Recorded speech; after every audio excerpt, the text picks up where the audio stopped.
no, I ain't giving you up. I get overturned, giving you up. No, no, I ain't giving you up. Get overturned, giving you up. No, no.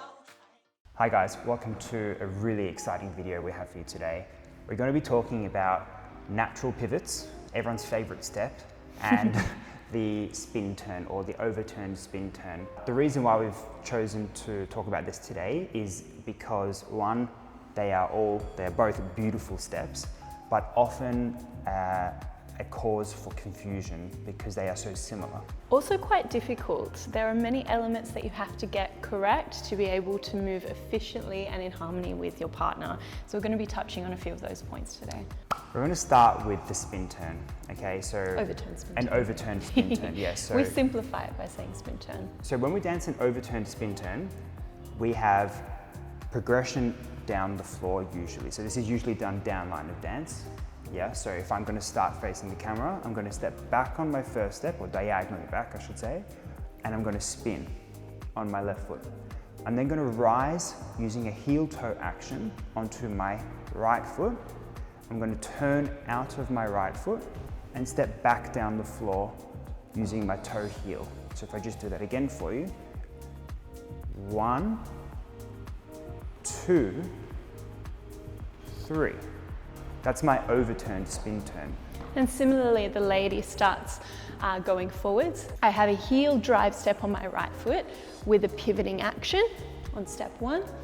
I have a diagonally back rise onto my toe on step 2, brushing my toes, and then stepping forward toe heel on that last step. Do you mind just showing us one more time but on this orientation as well? Absolutely. So I have our drive step and pivot. I have a diagonal toe, brush, and step forward and lower. When we dance the overturned spin turn, we essentially have 2 spin actions. So the man will be spinning on the first step. So on the left foot, when the man is on the inside of the turn, we have what we call a spin action, which is the action of spinning on your foot. And there is what you can call a sense of axial turn, which is kind of turning on the spot for a split moment in time. On the axis. On the axis, while on the inside of the turn, the lady who is on the outside of the turn cannot spin on the right foot. So when we are turning, we cannot, 1, move in the same direction at the same time, and 2, we cannot turn both people on the spot, if that makes sense, statically. Sure. So we can't move at the same speed either. Yeah, exactly. So what will happen is we will lose our body position instantly. So if we start in closed position, so the lady is on my right side, we're on right side to right side. If I step onto my left foot diagonally, and now we both turn, we both spin, we will immediately move to the wrong side. So what you'll find if you do a spin turn, and you start fine, and then you realize, oh my God, my partner's on the wrong side, and you look all funny. It's probably because you've both turned at the same time. Yeah. So this is a principle for right turning figures, especially things like pivots and spin turns. When you travel through your right foot, you want to travel quite quick through and out of your right foot and turning out of your foot more strongly. Correct. Whereas when you are going backwards, when you're on the inside of the turn, the feeling is that you're turning more strongly into and on your foot. Yeah, let's not get mistaken here in thinking that the lady doesn't have any turn on her right foot, any turn on her right foot, because she definitely does.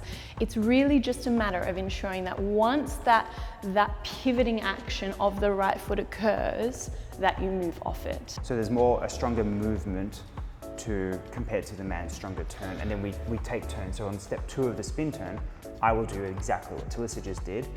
On step 1, and she will do what I just did. And I have to say, that is an extremely important point. I see a lot of my students not generating any turn in the foot on the right foot, and that also causes a lot of problems. So you can see, if I decide that I'm not going to turn my right foot, and then my partner has his axial turn on his left foot, again, I can't get around. You know, why are you not taking me around? There's many details here, and that turn on that first step is a big and very important key to being able to nail this figure. Yes, so just just to re-emphasize the point, as to avoid confusion when we talk about the pivots in a second, there are 2 spins when we dance a spin turn. Man spins in step 1, lady spins on step 2. What do we do on step 3? Well, we go linearly. So after we've done our second spin, from here there's now no more spinning to happen. We have a more linear step backwards down the floor for the man. Forwards for the lady. Forwards for the lady. So if we just show that maybe a couple of times in hold, an overturn spin turn. Absolutely. 1, 2, 3. Good, and again. 1, 2, 3. So we're trying to blend that turn, make it as smooth as possible. Another really important point when talking about the overturn spin turn is actually sway as well, because there is a difference in sway when we dance a spin turn versus pivot. So in a spin turn, usually we will have a sway to the man's left on step 1, change the sway to the man's right on step 2, and then keep that same sway on step 3. Same thing for the lady. Yeah, so the lady except the opposite direction. Except the opposite. So when the man sways to his left, the lady is obviously swaying to her right to be the same sway. Do you want to demonstrate that just perhaps in our broken hold, just to demonstrate it maybe in an exaggerated way? So we're starting with the sway to the right as a preparation, changing to the man's left on step 1, back to the right on step 2, and keeping it to the right on step 3. Maybe just one more from another angle. Sway left, sway right, keep the sway. So the other thing to keep in mind here is referring to something that Talysa mentioned earlier about the brushing action for the lady. So the man doesn't have a brush when we dance a spin turn, but the lady does. Why and how? Basically, the brush action is what we call a recentering technique, which gives the lady a stronger sense of time and control when she's on the inside of the turn. So in order to lead this or allow this to happen, we have to produce suitable enough rise when we take our second step. So I'm rising onto my right foot, and as I'm passing, my sway and body rise allows Talysa to brush and stay on her left foot for longer, which will actually make it easier for me to get past Talysa. If I don't rise enough, or I don't have enough sway or body projection, the lady will probably not get an opportunity to brush her feet. Correct. And she'll probably move off her left foot too quickly. Yes. And then it's going to be very difficult for me to get past her to take my third step. Yeah, and also my shape and my extension won't have that organic feel to it. And most ladies know that they have to have a beautiful extension on that figure, so they're going to end up manufacturing something, and the step will be worse off. Yeah, so there's normally 2 kind of problems that a lady might experience in the spin turn.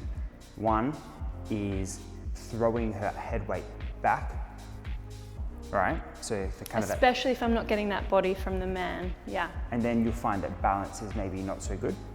Or the other issue that you can identify is whether you're brushing accurately or not. If you're doing a perfect closing of your toes, yeah? I'd say there's a third one as well. I mean, look, there are many problems that can come up in this figure, but a big one can also be staying too accurately with my man, like really making sure that I'm stuck and not having that sense of inside outside of turn. Yeah. So I'll demonstrate that one. Okay.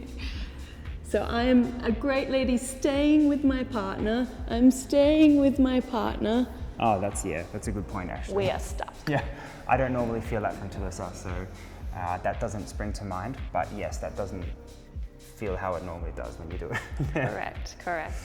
Okay, moving on to pivots now. So a couple of the key points for pivots is that there are different versions of pivots or different combinations. So, and we're talking waltz, aren't we? We're talking waltz today, yeah. When we dance pivots, we're going to just quickly talk about basic timing, which is just 1, 2, 3 timing for pivots. Now there's 2 options when we dance that. First option is to dance them more flat. 1, 2, 3. And then we have the second option, which is with rise. Same timing, 1, 2, 3, but with rise. 1, 2, 3. Now, looking at that straight off the bat, you might go, that looks very similar to a spin turn. Yes, it is very similar to a spin turn. We have a third pivot though. So essentially the first two steps are almost identical, except for the fact that the lady doesn't brush. Correct. It feels quite different for me actually. Where people go wrong is that they practice an overturned spin turn maybe for years before they do pivots. So they've developed this habit of spin, spin, or spin for the man, spin for the lady, and then no turn on step 3. Whereas when we dance pivots, we have to do turn on every single pivot. Yeah, so one pivot is one step, which should have about half a turn. So man will go on pivots, half a turn on 1, half a turn on 2, half a turn on 3. So you can see that I'm finishing forwards now, whereas in a spin turn, I'd be finishing backwards now. So there's an extra spin, yes? Not just the man, the lady also has the exact same half a turn on each figure. Yeah, so that's, if you do the math, 1.5 turns, correct? So let's just show you quickly flat version of pivots, maybe a couple of directions, and then rise, both with basic timing. So the flat version of pivots would be 1, 2, 3. And we'll try that again. And 1, 2, 3. I would normally do option 2, wouldn't I? Correct. I would normally use some rise. The reason for that being that the rise will give us a little bit sense of breath, elongation of second beat, so it's more musical. Just keeping in mind some of the differences, little to no sway as compared to the overturned spin turn. So when we did the spin turn, sway to the left, change the sway to the right, keep the sway. Pivots much more flat in terms of sway. Why is that? Well, the sway, that's a good question. The sway will act as a balancing agent. So the sway can speed us up or help us to move, and then it can also help us to balance and to slow down. Now pivots, we don't want to slow down, we want to shift. We want to move as much as possible. So when we sway to the inside of the turn, that's going to make us slower, heavier. Yeah, and so you want to also think about what is the impact that you're trying to portray in these two different figures. I'd say, we want movement for both figures, but perhaps for the overturned spin turn, we want that moment where we let our lady extend and have that beautiful sense of breath and extension. For our pivots, we really want a sense of speed and momentum and travel. Yes, that's where it's important that you identify what you want to look like or what you want to feel, and then you choose the right step accordingly. Correct. That would just show you quickly basic timing pivots with rise, okay?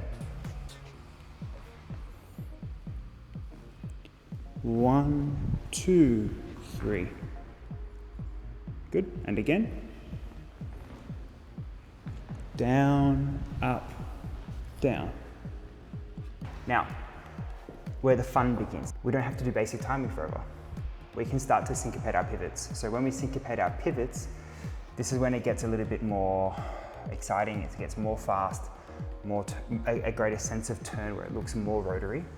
So normally what we would do is if we were to dance, let's say a natural turn, and we wanted to do pivots, normally we would do 1 bar of basic timing pivots, 1, 2, 3, and then you can choose to syncopate the next bar of pivots, which would be 1 and 2, 3 timing. So just to show you what that looks like, we're going to start with some basic timing pivots. 1, 2, 3, now syncopated. 1 and 2, 3. Now we could repeat this. 1 and 2, 3. 1 and 2, 3. And we could do that on and on and on. Obviously, you're going to start to get a little bit dizzy and you might want to do another figure after your pivots. So usually we would recommend dancing 1 bar of basic timing pivots, followed by either 1 bar of syncopated pivots and then a spin turn, or 1 bar of basic timing pivots followed by a syncopated overturned spin turn. Whatever you decide to do, make sure it's intentional, make sure it's very clear. Have an idea of what you want to do before you get to that figure. Make sure you've mapped it out in your head, especially when you're social dancing or using these figures for floor craft. You want to be very clear about the signal that you're giving to your lady and the timing that you're doing and which exact figure you're trying to portray. They are very difficult steps. There are a lot of similarities between them, also some very key differences. So make sure you understand when you are spinning, when you're pivoting, when you're going straighter, what your timing is, and whether you're rising or lowering as well. That should kind of troubleshoot your pivots and your spin turn for the most part. Good luck. Let us know how you go, and we hope that this improves both your overturn, spin turn, and your pivot.